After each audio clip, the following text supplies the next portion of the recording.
Hey, Jeffrey, Howells Carpet Cleaning here. We got ourselves a nice area rug that we're going to be cleaning up here. Now, what we're going to do is a three-phase process, which is actually the same thing we do with carpeting as well. And what that is that you have in this case, we're doing a pre-vacuum, which is a dry soil removal, phase one. Phase two is a soil suspension process, which includes applying a fiber-specific pre-spray down onto the flooring and then agitating appropriately with the correct means of agitation, whether that be with a grinding broom, a CRB, or a 175. You kind of like pick and choose the correct agitation to apply to this cleaning scenario. And then phase three is the hot water extraction or steam out that we do on the carpet as well. And in between there could be countless number of steps. I mean, some carpet cleaners will, hey, we have a 9-step process, or hey, we have a 12-step process. And really, okay, so they're talking about they're putting their booties on. Well, that's, you know, step 3 in our cleaning process, or step 2, or whatever you want. So in my opinion, a lot of that is kind of pretty much irrelevant in terms of what you're doing for the customer. So they don't necessarily need to know absolutely every single detail of what you're doing. They just need to know the 3 basics of what you're actually doing, because it's those 3 processes that allow the cleaning process really to take place. So again, like I said, just to recap real quick, we're going to go through with phase 1. We're going to do a good soil extraction here using the Kirby vacuum on this area rug. As you can see, there's all kinds of debris all over it. And when you're doing an area rug, there's a lot of debris that gets sandwiched in between and on the backing. So we make sure to thoroughly vacuum both sides. We shake it out. We get as much debris out of it. Being that this is not a submersive area rug cleaning, we do the best that we possibly can to get as much debris out as possible. So, and then moving on to phase 2, again, it's the fiber specific pre-spray that we put down in there with the appropriate means of agitation on this area rug, because the size and the weight and all the debris and gunk that's kind of stuck to the fibers. I'm thinking that a CRB is probably going to be sufficient.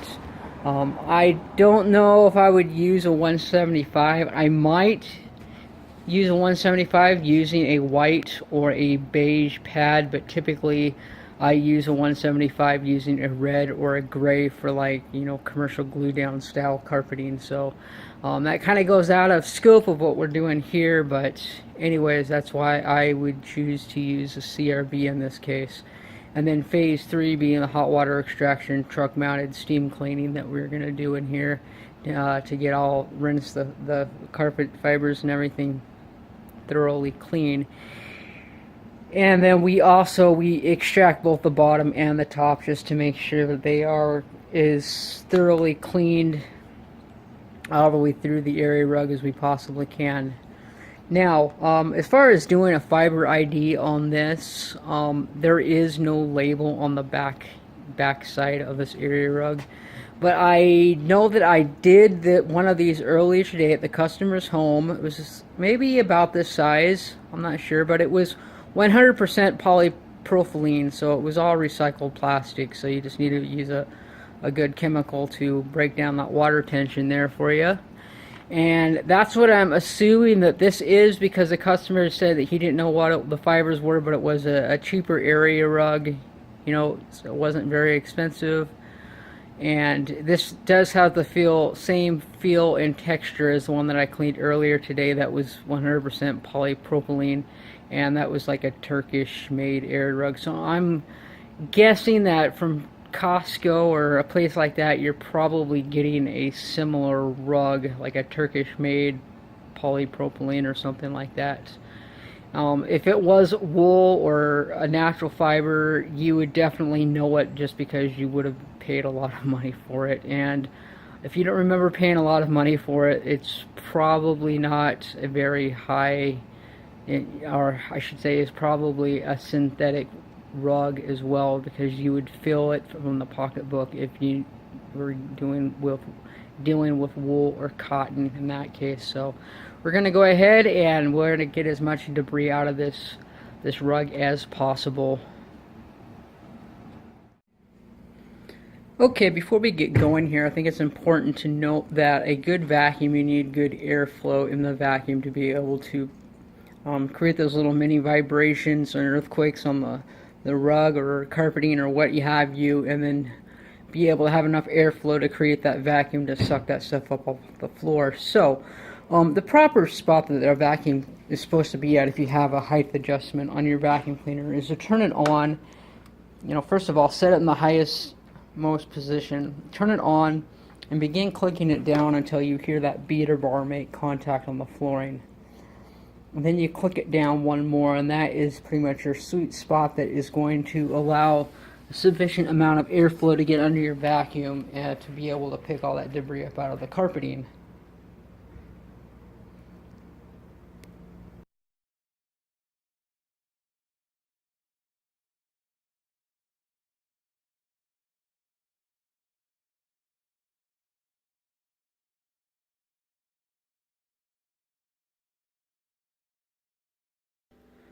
Okay, chemistry-wise, what we're going to be using is Detonator by Vac-Away and Soap Free by Master Blend. Now, the Soap Free is a sodium carbonate cleaning solution, which is basically a cleaning grade baking soda, so it's very safe and gentle on pretty much any fabric. It's very green, pet friendly. It's gluten-free, so I suppose you could use it as a food additive if you really wanted to.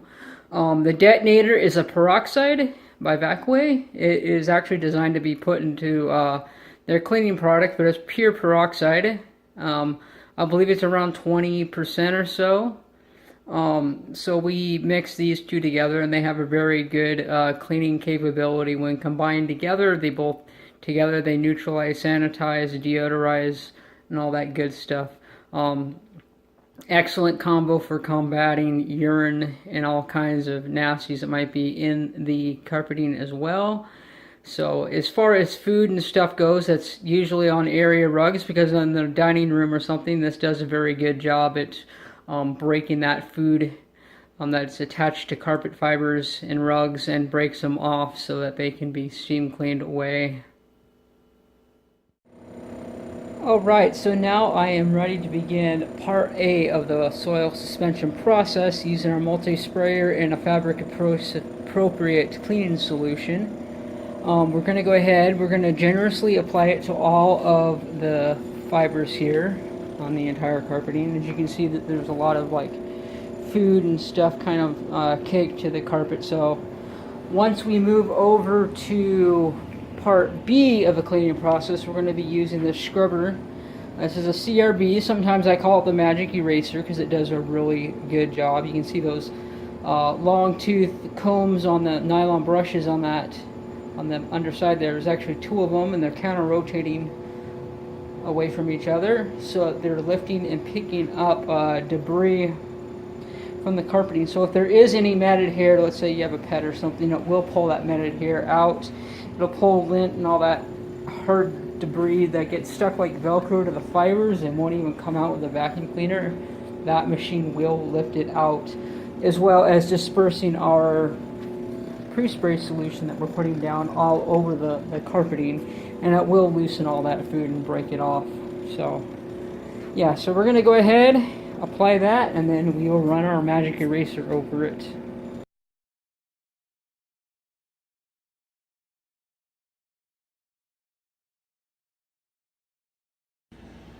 Alright, so for me personally, when I'm doing an area rug that has debris and stuff stuck to it, I want to make sure that I use a very sufficient amount of pre-spray. So we probably use 1.5 gallons to 2 gallons to make it very wet and get the solution all throughout the carpeting. Now I'm going to take our magic eraser here.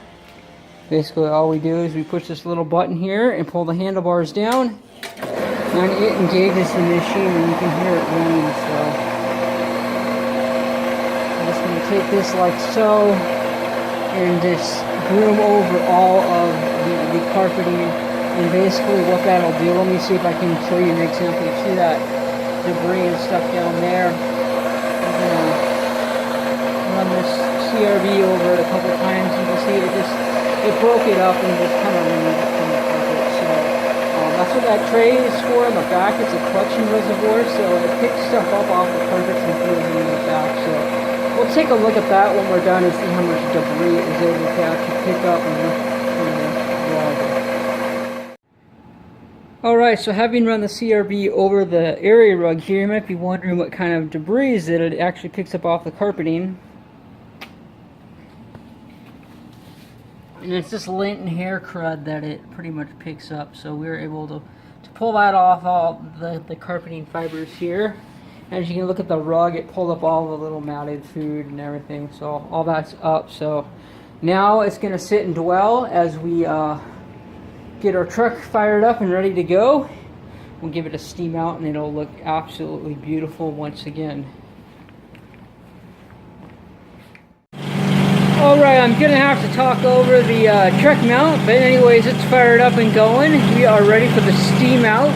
The water's up to about 220 degrees and the water pressure is around 500. We're just wanting to make sure we give this thing a good rinse. And then we'll be using that fan over there to force air dry it. This will dry extremely fast, air dry, because it is literally about 90 degrees out, and evaporation will occur extremely fast.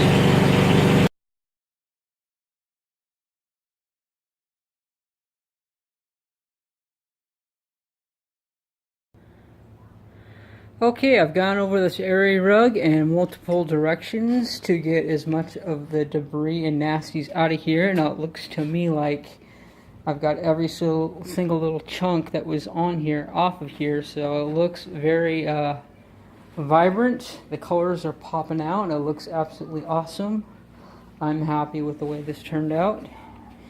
And I don't know. But those are little crusties. We might take a carpet shark and just kind of scrape that off with the blunt edge.